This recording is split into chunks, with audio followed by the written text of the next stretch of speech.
Boa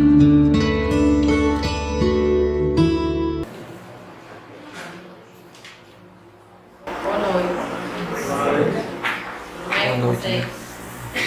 Qualquer coisa vocês saem, se você quiser falar um pouquinho mais baixo, toda vez que fica assim, nós temos insegurança.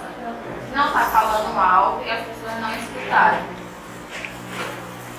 Assim, como sempre, para me trazer alguma coisa para cá, eu tenho que estar refletindo dias antes. Eu estava conversando com um amigo meu recentemente, né? E a gente estava falando sobre algumas coisas pessoais minhas. E eu comecei a dizer a ele que às vezes a gente se sente de alguma forma injustiçado. Não tem aquele ditado que dizem assim, que a gente caiu de gaiato no navio, né? Era mais ou menos isso que a gente estava conversando. E que eu já caí em alguns navios e me senti injustiçada com isso. Aí eu fiquei pensando a respeito desses acontecimentos. E depois disso, qual foi a minha postura? Aí eu fui analisar e descobri algo que eu não sabia que eu tinha. Que é perseverança. E eu fui analisar, procurar saber um pouco mais sobre perseverança. E a perseverança é a gente persistir. Persistir na gente, nos nossos sonhos, nos nossos ideais. Porque são importantes.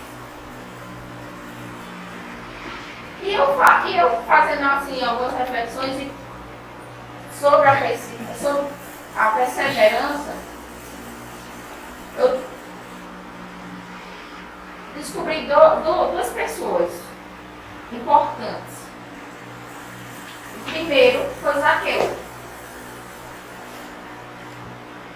Aí eu fiquei pensando, Zaqueu, por que Zaqueu era perseverante? Porque ele foi perseverante. Zaqueu, como a gente sabe, alguns sabem, que Zaqueu era chefe dos publicanos. Ou seja, ele era chefe dos cobradores do Império Romano. Eles mesmos cobravam seu povo. Eles eram ditos como ladrões, como traidores. Eles eram rejeitados pela sociedade, pela família, e eles eram impedidos de entrarem nos templos.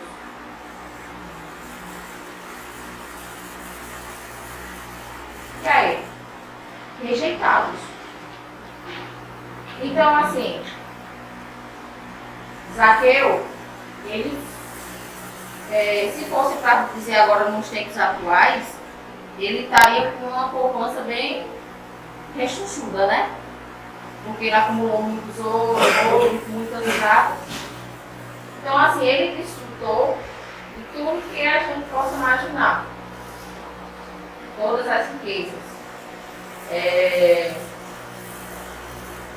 Só que chegou um tempo que Zaqueu viu que faltava algo nele. Ele sentiu um vazio. Até que ele ouviu falar sobre um homem que todos falavam bem. E ele ficou fascinado pela história dele. Até que um certo dia, ele foi ao encontro de Jesus. Ou Jesus foi ao encontro dele.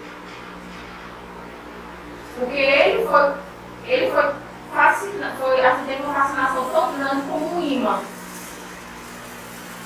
no metal. Mas na realidade era Jesus que estava chamando ele. Então, assim, Tá, Daniela. O que é que tem a ver perseverança com Zaqueu? Zaqueu teve 3 dificuldades para poder chegar onde Jesus estava.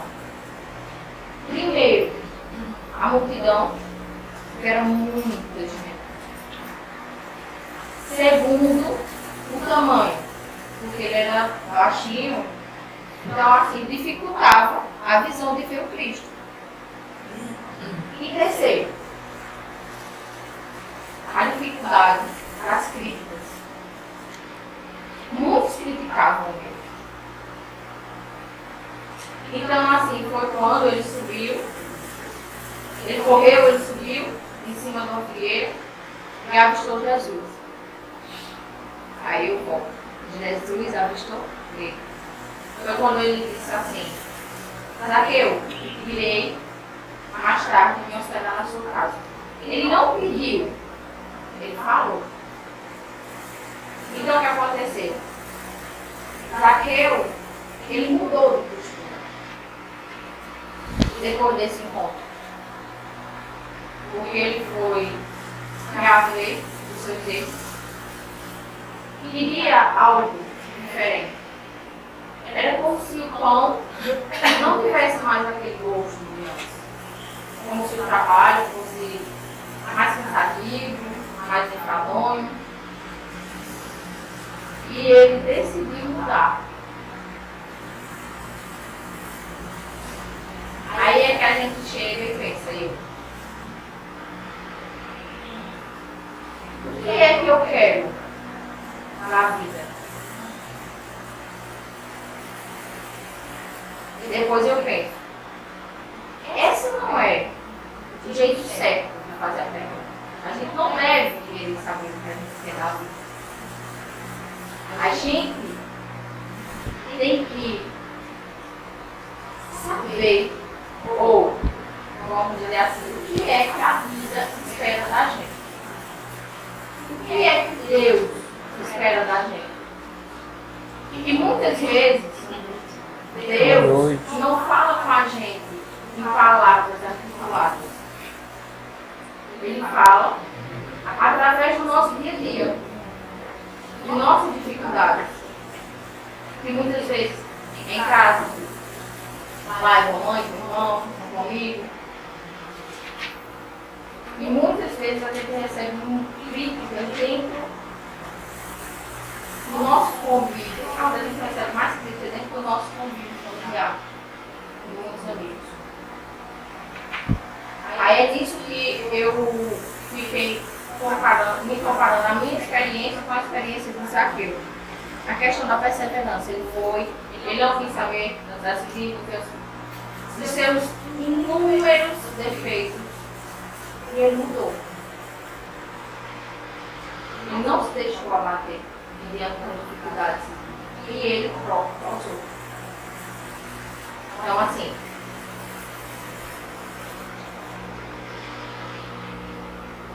o que é que Deus quer da gente?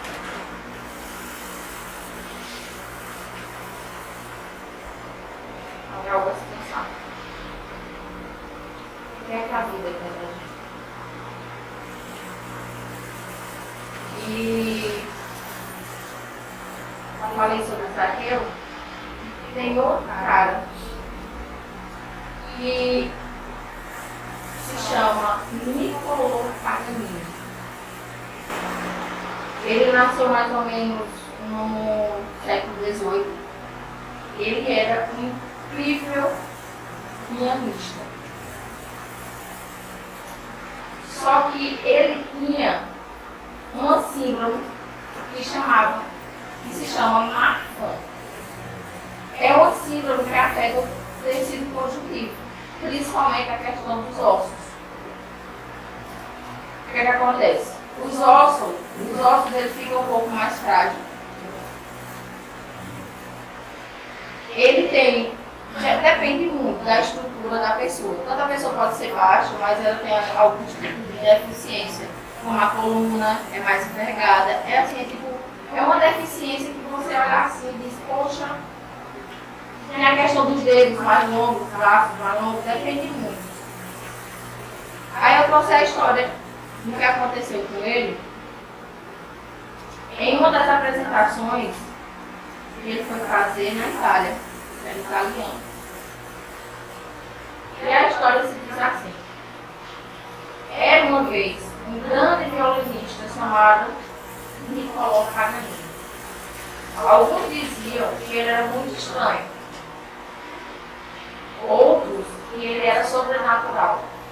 Porque naquela época ninguém ainda sabia o que é que ele era. Assim, a questão física. E o medo dele achava ele muito estranho. Então não sabia o que era. Dizia que ele O diagnóstico, né, da doença dele, o que não era, né? Aí diz assim: as notas mágicas que saíam do seu violino tinham um som diferente. Por isso ninguém queria perder a oportunidade de ver o seu espetáculo. Certa noite, num auditório repleto de admiradores que estavam para recebê-lo, a orquestra entrou e foi aplaudida. O maestro foi ovacionado. Mas quando a figura de Paganini explodiu triunfante, o público delirou. Paganini colocou seu violino no ombro. E o que se assistiu em seguida foi indescritível. Ouviram breves e semibreves, pulsas e semipulsas. Pareciam que são notas, né? Pareciam até asas a voar com o toque daqueles dedos encantados. E de repente, um som estranho interrompe a plateia. Uma das cordas do violino de Paganini arrebentou. O maestro parou, a orquestra parou e o público parou. Mas Paganini não parou. Olhando para a sua partitura, ele continuou a tirar os sons do seu violino sem nenhum tipo de problema. O maestro e a orquestra, empolgados, voltaram a tocar. Mas o público nem se acalmou quando de repente outro som perturbou a atenção dos assistentes. Outra corda do violino de Paganini se envolveu. Duas. O maestro parou de novo, a orquestra parou de novo, mas Paganini não parou. Como se nada tivesse acontecido, ele esqueceu as dificuldades, avançou, criando sons impossíveis. O maestro e a orquestra, impressionados, voltaram a tocar. Mas o público não podia imaginar o que iria acontecer em seguida. Todas as pessoas emitiram um grito que ecoou pelo auditório.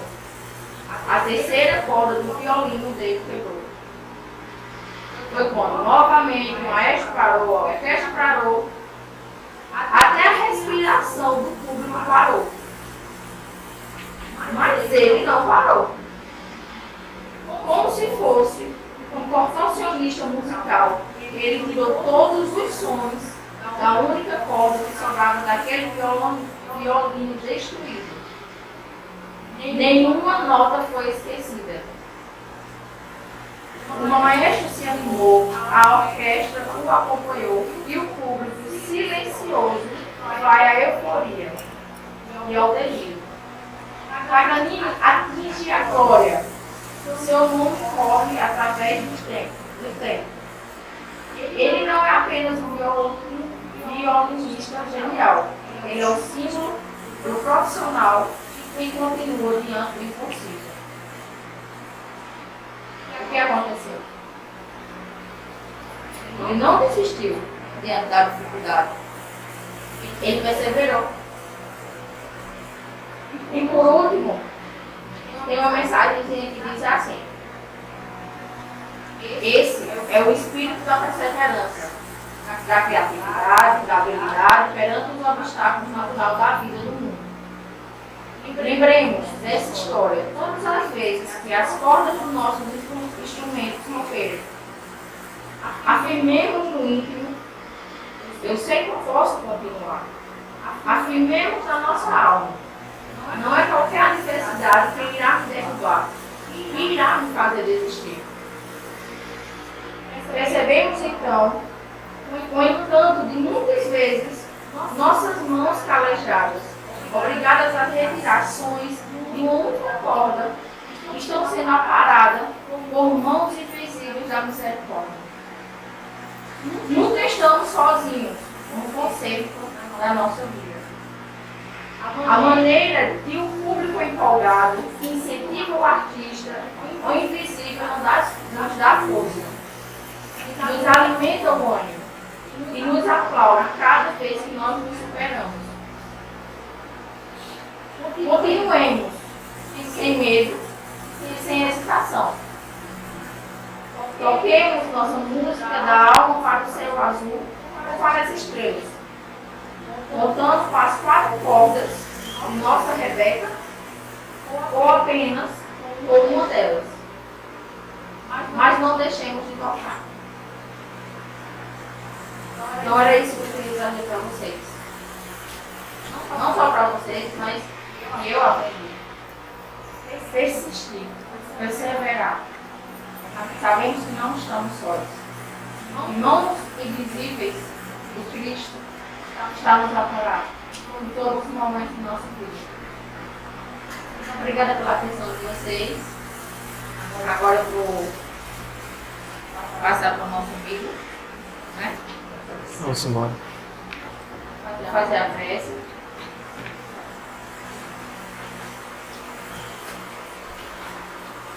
Senhor Jesus, Deus de misericórdia, mais uma vez te agradecemos por essa oportunidade de estarmos aqui unidos e reunidos no teu nome.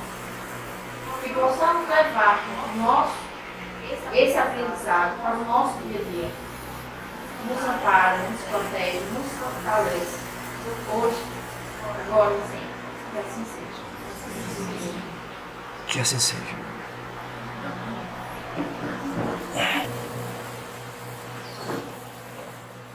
Bem, meus queridos, eu sei que já foi dito boa noite, mas boa noite para vocês. Sejam muito bem-vindos. E essa história da minha eu deixo aqui sem ar, né? Porque só um caixinho de nada grande. É a gente converter essas ideias em sentimento. Sair do campo do normal, penetrar sobre determinados níveis de dificuldade e converter a informação que temos em um nível de sentimento a fim de tornar as nossas atitudes mentais e sentimentais ativas diante daquilo que a gente já consegue perceber, já consegue entender.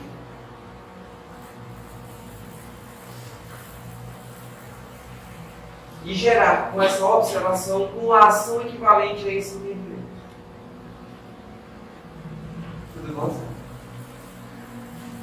Eu acho extraordinário ver a capacidade de escutar tudo isso e levar esse escutar ao nível do sentimento, ao ponto de que nossas movimentações tenham esse sabor sentimental. E para nós é um grande desafio, muito, porque andamos ainda na faixa do intelecto, raciocinando, refletindo, mas o espaço entre a mente e o coração é de um tamanho incalculável em nossa forma de ação. Porque transformar o intelecto na emoção é o que faz que a gente se movimente de maneira patente naquilo que a gente reflete, naquilo que a gente pensa. Então, pensemos sobre essas informações e tentemos, com um esforço cotidiano, produzir dessas informações um sentimento. Aquele mesmo sentimento que nos mobiliza muitas vezes no momento de raiva. A gente consegue fazer o impossível quando a gente achava que não fazia. Mas é o mesmo sentimento que nos mobiliza quando nós estamos preenchidos de sentimento de amor, que faz com que a gente faça coisas inacreditáveis. Porque, em muitos casos, somos apenas mente e esquecemos o coração, do sentimento. E é isso que faz a diferença. Eu tenho certeza absoluta que as maiores memórias nossas foram baseadas em cima de emoções. Em cima de emoções. Seja elas positivas ou negativas. São elas que empregam em nossa mente valores, seja positivo ou negativo. E eu fico pensando, um indivíduo que ama já imaginou as suas recordações?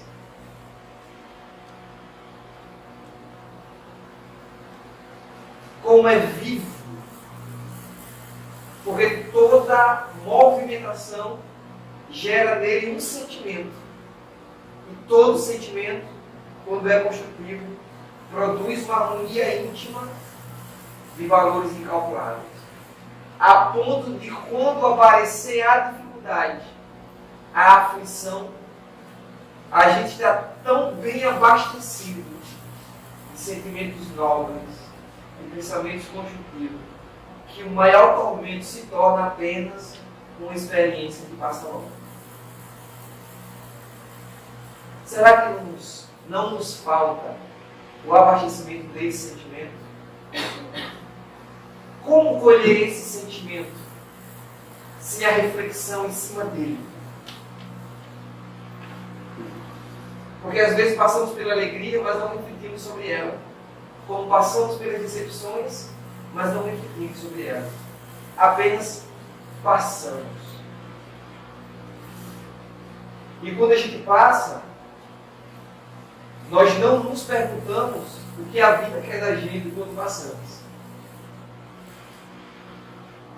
Porque talvez saibamos o que nós queremos da vida. Mas será que refletimos naquilo que a vida quer de nós?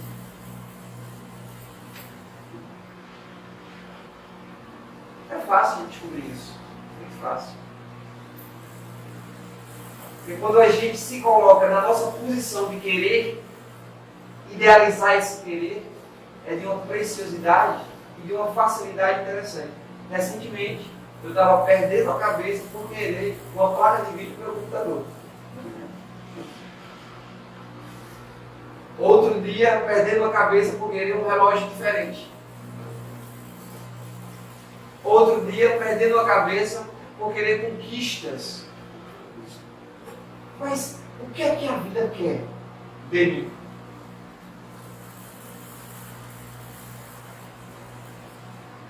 Muitas vezes é nessa posição ou nesse posicionamento que a gente passa a vida querendo. E quando a gente quer, muitas vezes exige. E acredito que os grandes ícones, exemplos para nós, sempre se colocaram o que a vida nesse momento está querendo de mim. Será que às vezes ela não quer um pouco mais de paciência? Um pouco mais de direção? Um pouco mais de jeito? Um pouco mais de carinho? Um pouco mais de determinação? Um pouco mais de força ativa na vontade? Um pouco mais de perdão? Um pouco mais de atividade que nos proporcione determinados níveis de conscientização salutar.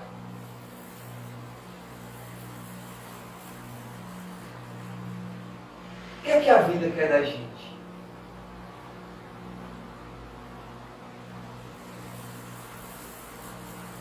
Uma vez chegaram, eu não lembro bem da história, chegaram dois irmãos, né, perto de Jesus.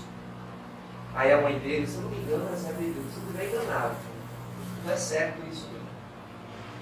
Faz tempo que eu vi, mas veio na memória agora. Aí disse, mestre, a mãe dele, permite que um dos meus filhos sente uma do esquerdo e outra do direito? Aí ele olhou para a mãe e falou assim, será que teu filho hei de beber o cálice que eu hei de beber? Como diz assim, será que ele vai aguentar? Querer, mas quando a vida pedir, será que ele vai proporcionar? O que é que a vida quer? Baseado em cima disso, nós entraremos no nosso tema da noite de hoje. Existe uma passagem no livro Evangelho segundo o Espiritismo, no capítulo 5, que é Bem-aventurados aflitos, que aí coloca em pauta as bem-aventuranças de Jesus, que é uma maestria que nunca leu, que por gentileza leiam, porque Mahatma Gandhi disse assim, que se todos os livros do Ocidente se perdessem e restasse o Sermão da Montanha, nada estaria perdido. E era um estudioso impressionante, além de estudioso da alma, grandioso. Amélia Rodrigues, no livro Primícias do Reino, elucida esse momento em um termo poético de indefinível beleza. Porque ela relata o momento em que Jesus sobe para alguns apóstolos e desce para outros. Porém, poeticamente, ela diz que foi nesse instante que o Filho do Homem desce aos homens para levá-los a Deus. Uma frase poética que, para mim, me enche de alegria ter a possibilidade de ler isso. Porque nesse momento em que Jesus sobe ou desce, ou se mantém em um lugar plano, vendo aquela multidão ao seu redor, ele reflete as primeiras indagações desse cântico magnífico que é o Sermão do Monte. E dentro desse Sermão do Monte, aí nós iremos nos deter. Jesus fala de uma coisa que todos nós temos muita experiência no decorrer de nossa vivência, da nossa experiência temporária carnal. Porque ele fala, verbalizando de maneira eloquente, bem-aventurados os que choram, porque serão consolados. E digo que nós entendemos disso de maneira emocional, porque quem de nós aqui nunca chorou? Quem de nós aqui não chora? Mas precisamos entender aonde está a alegria e a felicidade de chorar, para ser bem-aventurado. Porque entre essas frases, dois termos é explícito de maneira calma, em que nós iremos tentar refletir, tentar trazer para a nossa vivência. Primeiro ele fala da bem-aventurança aquele que chora, mas nós iremos nos reportar ao segundo ponto. Serão consolados. Consolados vem de consolar, de consolo, que é alívio da aflição, do sofrimento. Dando a entender que o choro que Jesus falava da bem-aventurança é aquele choro do sofrimento, da aflição. Mas existe uma pergunta que deveremos fazer. Todo mundo que está aflito ou que sofre é um bem-aventurado?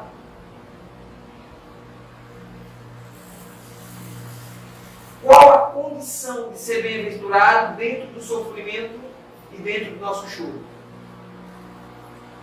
A não ser que ninguém aqui tenha chorado ou tenha sofrido. Se não tiver, graças a Deus. Passa lá em casa e me dá uma dica de como fazer isso com todas as tribulações que a vida nos condiciona.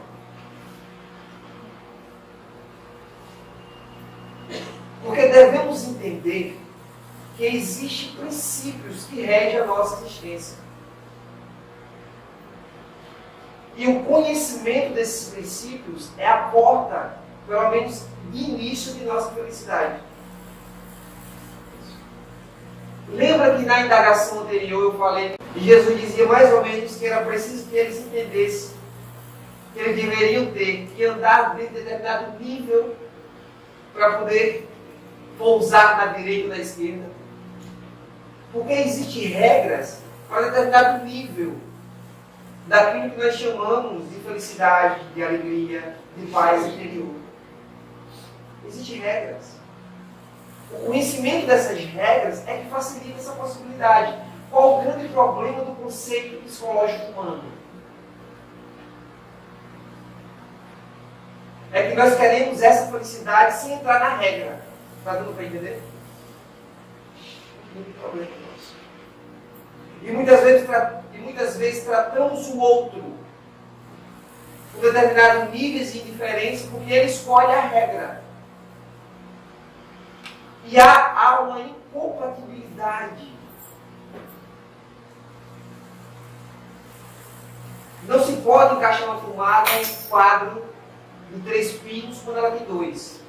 Pode até encaixar, mas não correto. Ou vice-versa.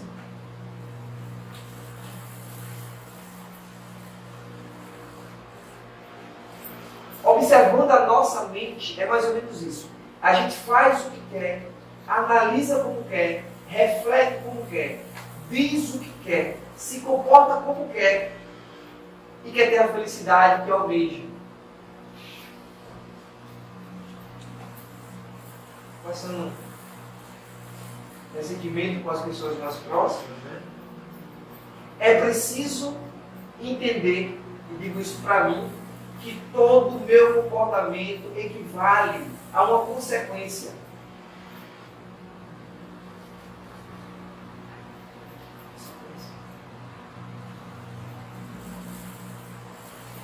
A claridade dessas leis que regem a todos nós e a vontade perseverante ativa para se manter nela, pelo menos da maior porcentagem de tempo possível, é que vai nos proporcionar determinados níveis de satisfação interior, porque o próprio mestre disse: a felicidade não é deste mundo. E ele tem uma experiência extraordinária. Aí nós fazemos uma pergunta: por que procuramos tanto essa felicidade?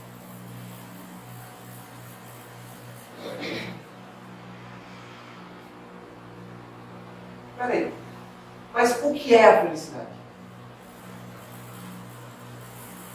Porque a gente às vezes procura coisa que a gente nem sabe o que é. Como encontrar se eu não sei o que é?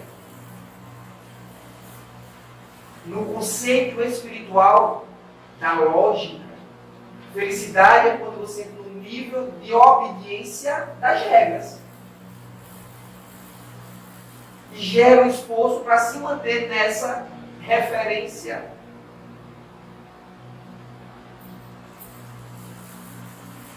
Porque uma coisa é fato. Não é Emerson que está dizendo, é lei divina. Lei divina. Quando nós entramos na regra, mesmo em sofrimento, a próxima colheita dentro da regra será as flores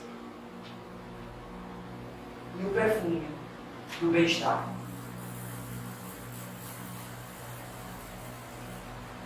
Porque o sofrimento de hoje é justamente porque nós infringimos a regra de ontem.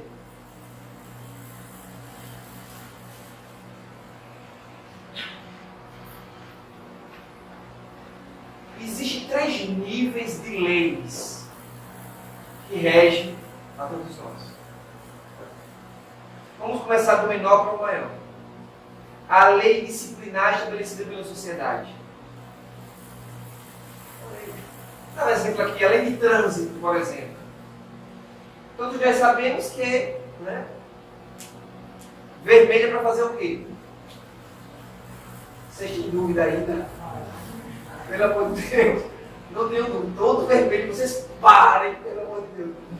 Haroldo contou uma história bacana. Ele disse que ele estava no táxi e o carro ia com ele, né? E ele passou com o rapaz, o primeiro sinal vermelho, o rapaz passou ele, deu uma frieza no coração. Aí ele ficou atento, o segundo sinal vermelho, o rapaz passou de novo. Ele começou a fazer pressa. Né? Ele vai morrer. Ao terceiro, quando foi chegando no terceiro, estava vendo, o rapaz foi e parou. Aí a Ruth ficou meio confusa, ele disse dar o turno com alguma coisa. Aí falou, olha, por que você parou no verde e passou nos vermelhos? Ele falou, não, porque eu pensei agora, pode ser que eu passe no verde e venha alguém como eu e passe no vermelho. E acaba chocando. Lógico, é isso. E ele mudou para rir. Aí ele falou, por favor, pelo menos dessa vez, vem contar comigo. Passe só no verde e espere o vermelho. Todo mundo sabe que vermelho é vermelho e verde é para passar. Quando nós passamos, nós estamos infringindo uma regra, que terá consequência ou não, dependendo de muitos fatores, tanto materiais quanto espirituais. Porque existe uma proteção divina sobre nós que nós não temos nem a capacidade de entender e conhecer. Grande. Os dardos energéticos negativos que recebemos. E eu digo sem medo de errar isso. Espíritos protetores colocam peito para amenizar esses dardos. Você tem uma ideia? Isso é uma experiência pessoal. Uma vez eu estava caminhando, a pessoa estava com uma certa inimizade comigo, e eu caminhando. A pessoa passou do outro lado da rua e eu ia passando do lado. Eu avistei a pessoa me avistou. A pessoa olhou para mim de um jeito que eu senti uma dor na minha cabeça. Quando a pessoa olhou para mim, foi instantâneo. Não tem aquela dor, fica aquela dor fininha. Não tem? E vai. E o vai-se embora, que você para. Deu uma dor e eu deu uma cansada em tudo. E segurei um pouco. Na hora eu percebi, misericórdia, né? A gente faz essa brincadeira, sai, vai para lá, a brincadeira que a gente vai brincando. Fiz uma prece íntima, segui em frente. E eu fui pesquisar, descobri a lógica desse dardo energético. E à noite, estava dormindo naquela elevaçãozinha. Um amigo espiritual se aproximou. Aí falou assim, graças a Deus que estávamos perto. Aí eu entendi. Porque eu imaginei assim, eu não sei se acontecer isso, é só uma especulação, tá? Especulação. Não sei se acontecer isso. Mas a dor que eu senti com o escudo protetor, se não tivesse, eu teria um infarto.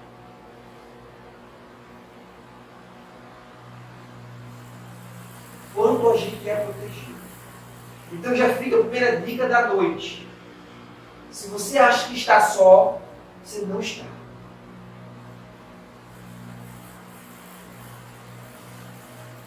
Porque enquanto tem 10 prejudicando, tem 100 nos ajudando. Porque o bem é a maioria.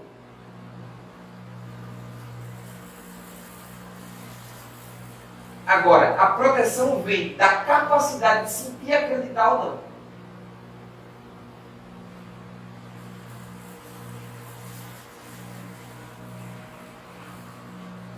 Jesus aparece na tempestade. O barco, as pessoas é um fantasma.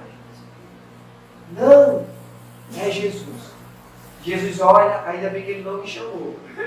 Eu vou ser sincero, né? Mas ele olha e fala assim, vem.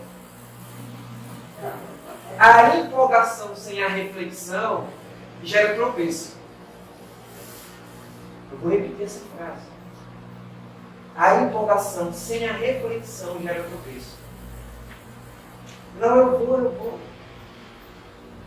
Eu não sou logo realista, se fosse comigo eu dizia, eu não vou. Chame outro. Mas eu não vou. Mas muitas vezes na euforia, a gente acaba ali. Tocou um pé, tocou o outro, se empolgou, foi. Então foi se aproximando. Jesus, olha só, não está só. Entende o que é a mão levantando para colocar de pé? Aí olhou e falou assim, homem de pouca fé,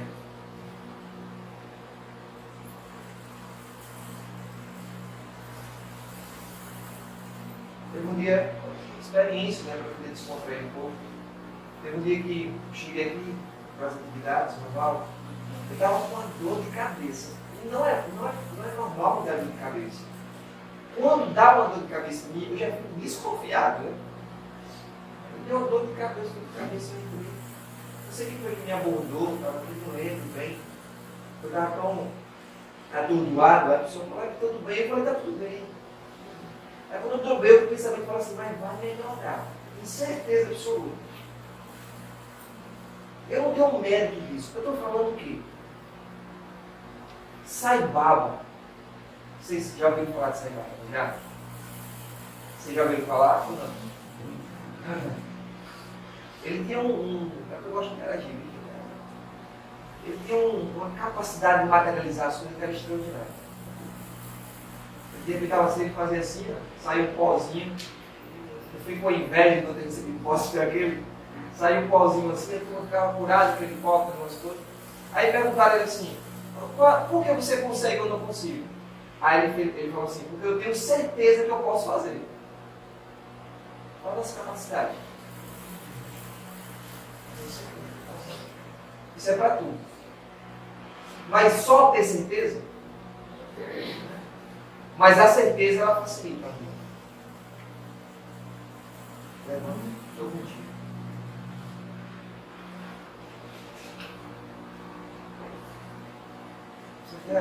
Fiz uma prece, sabe? Fiz uma prece e pedi assim, eu não tenho mérito não, mas eu tenho certeza que vocês podem me ajudar. Isso foi 30 segundos. 30 segundos. Eu até me assustei, eu falei, que funcionamento. Olha a vacilada que a gente dá. Eu falei, não é funcionamento. É como diz alguns espíritos desencarnando, chegando no plano espiritual e dizendo assim, poxa, mas não é mesmo, rapaz. Não é que existe plano espiritual mesmo. Olha só. São estudiosos, né?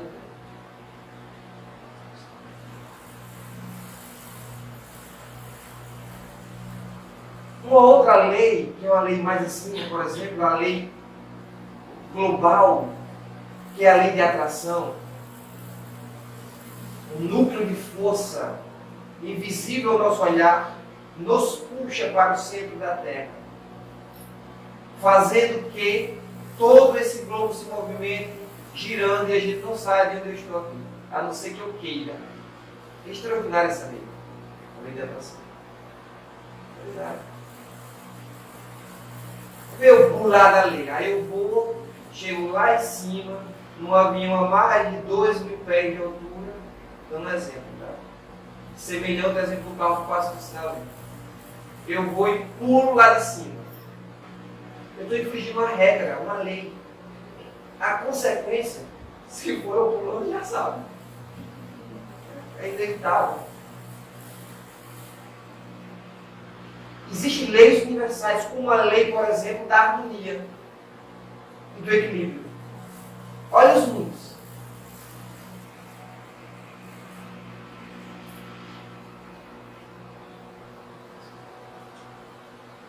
O sofrimento, ele existe e a aflição impera porque nós, de alguma forma, pulamos as regras. Esse é o ponto. O entendimento dessa negligência de nossa parte proporciona em nós uma reflexão quando estamos em sofrimento e aflição. Que reflexão é essa? Isso, de certeza absoluta, é consequência da minha imprevidência. Porque mesmo que o meio nos impulsiona a esse sofrimento, a falta de equilíbrio dentro dele é uma opção nossa. E o nosso conjunto psicológico, espiritual e material, ele tem como base a estrutura dessa lei universal, que é equilíbrio e harmonia. Tudo, porém tudo, que desestabiliza este equilíbrio requer cooperação para voltar ao mesmo nível de equilíbrio e de perfeição. de harmonia. Quer dizer.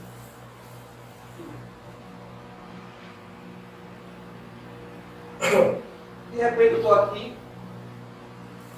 né? Eu olho para o Eduardo, que eu amo muito, eu declarei isso já várias vezes. E jogo para o Eduardo um desequilíbrio da harmonia minha. Eu resisto, dentro do meu estado vibracional, esse nível de desequilíbrio. Me tornando uma força atrativa para recursos que proporcionem o estabelecimento dos mesmos níveis de equilíbrio e de harmonia. Vou dizer uma coisa para vocês. O sofrimento que a gente está passando hoje é uma bênção divina em nossas vidas. Porque é Ele o professor do momento que está tentando nos dizer a necessidade de voltar à estrutura inicial de harmonia e de equilíbrio. E aí, quando nós entendemos que o processo é muito mais amplo, claro, a gente poderia falar a noite toda, mas o relógio não é espírito.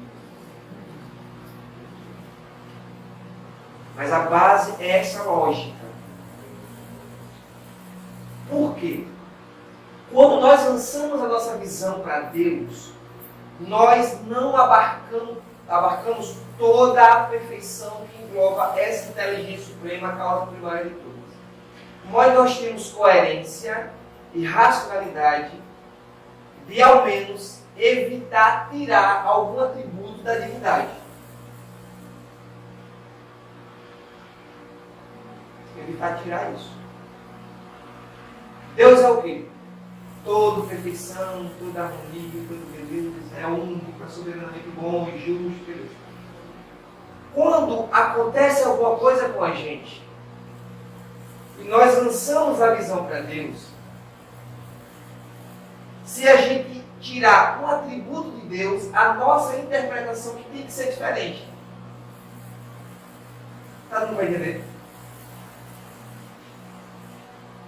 Eu sou uma pessoa tão boa, tão bacana, falo todo mundo, tudo legal. E isso acontece comigo. Deus é injusto, veja. Eu estou colocando a injustiça para Deus, estou tirando o atributo dele. A nossa interpretação está equivocada.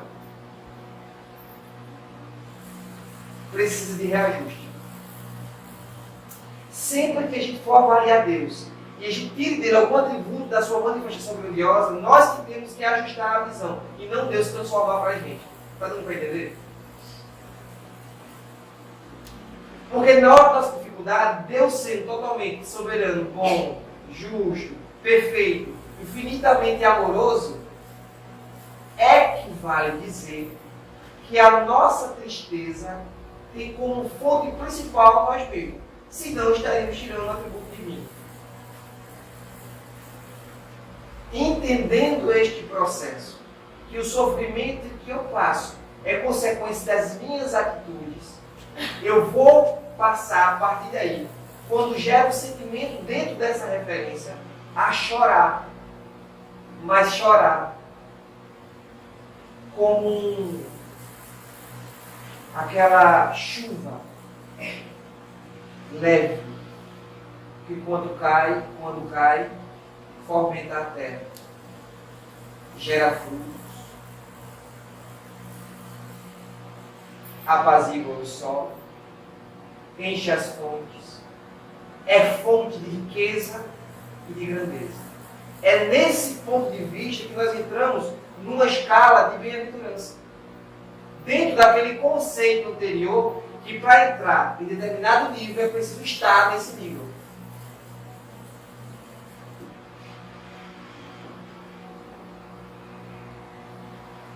Porque às vezes a gente sabe tão pouco sofrer que a gente sofre querendo que todo mundo sofra com a gente. Inflige as regras. Olha uma dica preciosa. Vê que dica preciosa é essa? Que a espiritualidade fala para nós. É o seguinte: se de ontem para cá tu pontuou negativo e está colhendo hoje, Basta a partir de agora plantar positivo para colher amanhã. Aí a gente volta a reportar Jesus nessa sacada magnífica e espiritual que ele sempre dá, que ele fala assim: quando alguém te bater na face direita, apresentar-lhe a... Por que ele disse isso? Porque você recebeu da face, de alguma forma você plantou de alguma maneira. Se não, isso não é porque o mundo é terrível, então assim, evolua, cresça espiritualmente para outro mundo mais uma vez, nada para cá. Se você levou na cara de alguma forma, é porque você está compatível ao estado de vibracional dessa situação.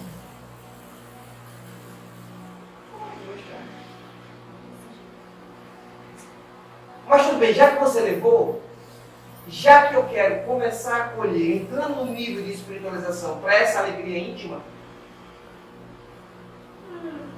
eu baixo os braços e não dou de volta. Para alguns, humilhação. Para outros, grandeza espiritual. Para alguns, bicho besta. Para outros, esperteza intelectual. Na administração dos valores. Porque aquele presente que eu ganho não precisa ser distribuído a ninguém. Mas dentro desse TI existe a ação. E dentro da ação, gostaríamos que tivesse a reflexão.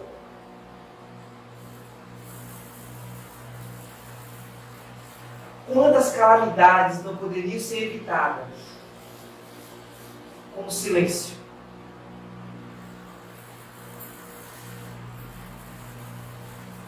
Quantos corações não evitaria ser partido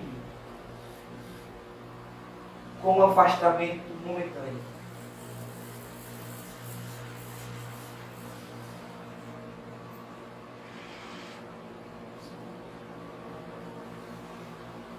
Porque a vida não quer o nosso mal. Ao contrário, nós viemos aqui para construir a felicidade que não é deste mundo. Mas dentro dessa análise simples, nós podemos pensar mais uma vez em todas as circunstâncias, o que a vida está querendo de mim. Nessa conexão da plantação que eu posso fazer.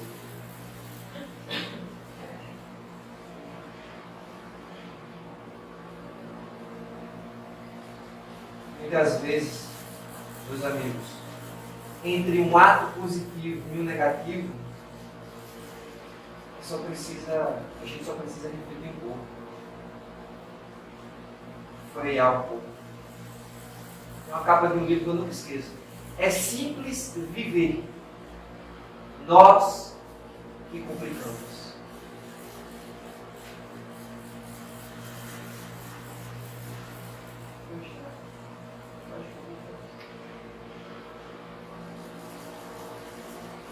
Uma vez eu estava saindo de casa, as atividades normais do dia a dia, você, há alguns dias atrás com reflexões negativas, né? E alimentando essas reflexões, caminhando para dentro. O trabalho chegou um trabalho. Ela é diária. Um amigo se aproximou de mim assim e disse: vai lá em cima pegar uma caixa, eu trabalhava com vendas na época, vai lá em cima pegar uma caixa. E eu com as minhas reflexões. Quando eu fui subindo, eu vi um colega fazendo um comportamento inadequado. E como eu era muito próximo dele, eu tinha como dever orientar ele. Só que as minhas reflexões estavam sendo negativas. Não tem quando a gente vê uma coisa e fala assim: é o que me importa, que se pega, eu quero saber. Não tem. Só que por que eu falei isso? Veja longe, vem de onde começa a situação. Por que eu falei isso? Aonde foi a raiz do pensamento negativo? 3 dias antes, você entende? E a história foi bem engraçada porque ele colocou uma caixa de uma bota masculina de 42, eu lembro bem dessa caixa, na ponta do estoque 5. E o local não era para ser colocado ali, porque haveria oposição se pegasse por aquilo. E por eu estar no estado mental inferior, ao analisar isso, eu lavei as mãos. Eu tenho aquele, né? Lava as mãos. Aí eu virei, entrei pelo outro corredor, a caixa ficou lá. Entrei pelo outro corredor, fiz a curva, peguei o sapato, já despercebido, eu dobrei e vim em direção do mesmo corredor onde a caixa estava. Vocês acreditam? Se não acreditar, acredito que é verdade. Quando eu passei por debaixo da caixa, ela caiu exatamente na minha cabeça. Não, mas você diga que não foi com vocês. Porque a caixa era uma 42, olha o tamanho do negócio. E era uma bola. Você sabe que a cabeça tem vários níveis. Mas tem um nível que é o terror do horizonte infernal. É quando a coisa pega no meio da cabeça. Você sabe, você já viu a dorzinha quando pega no meio? Quem pode pegar aqui no meio tanto tempo? Agora quando pega no meio, e com pouco cabelo, me respeita. Aí quando pega no meio, né, é uma dor, né, quando bateu quase que eu vi o chão. Eu caí, quando eu caí, aí eu perguntei para mim, Senhor, o que foi que eu fiz para merecer isso? Pegou na moleira, né? Na moleira, é esse o casinho mesmo. Falando mais ao vivo, então. Eu perguntei, Senhor, o que eu fiz para merecer isso? E uma voz íntima, profunda. Essa dor de hoje começou ontem.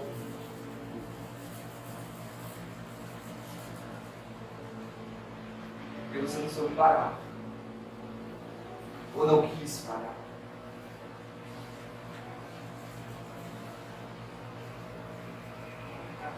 Aí foi nesse momento que a gente lembra de Jesus.